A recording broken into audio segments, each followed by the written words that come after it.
Hey, Oscar Jackson. Say a few things about Love and Mercy. I love this movie. I thought it was great. It really is sort of my wheelhouse. I love music, and anytime I get to hear the story behind music or sort of see what went into making certain albums or certain songs is a real treat for me. And so it's easy for this movie to appeal to me.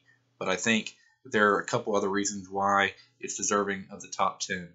I was a little surprised that it did make it, um, just because I think it would be easy to overlook.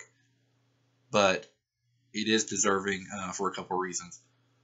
The director, Bill Poland, this is only his second directing. He's more of a producer behind stuff like Tree of Life and 12 Years a Slave, and he does a great job at his second one. I think it was a bold choice for him to use two different actors to portray the same person.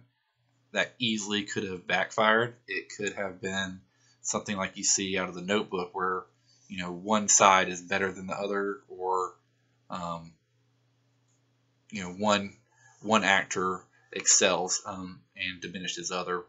That's not the case with this. Cusack and Dano do a great job, which I'll touch on in a second. But I think it's a good choice to use two actors, because it really does bring across that over time and experiences changes us, and we in some ways become different people. The pacing and just the overall story is a great one. And even though you could say that he whitewashes Brian Wilson's life a little bit, the reality is it is an honest portrayal and a true portrayal. And even though he doesn't include anything that would turn the audience against Brian Wilson, what you see here is real. The other reason why it does exceed, and why I would say it's an exceptional film, is the performances. As I said before, Dano, who plays the younger Brian Wilson coming into his own, seeing the world in many ways for the first time or hearing it, and what he wants to bring out, and his compulsion to bring these songs that he hears in his head to life, is wonderful.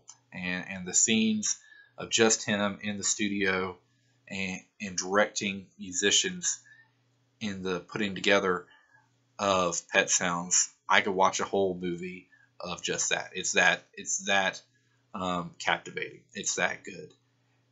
And as you watch those, it's tempting to say, well, that's all I really want to see, until you remember just how good John Cusack is in the role of the older, broken, troubled, and very different Brian Wilson, who's been abused in many ways.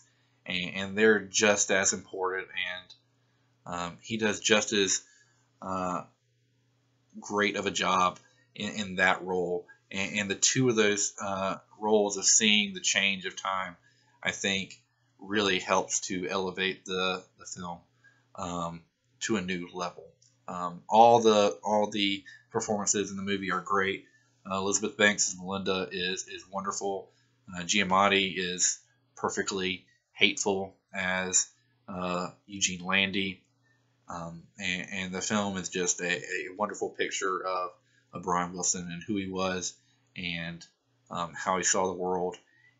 And the subject matter is there's a reason why music biopics are popular, or why they do well, such as with Walk the Line and Ray, because they are interesting figures, and without even fabricating anything, just their lives are interesting, because we get to see why or how certain songs or music came to be.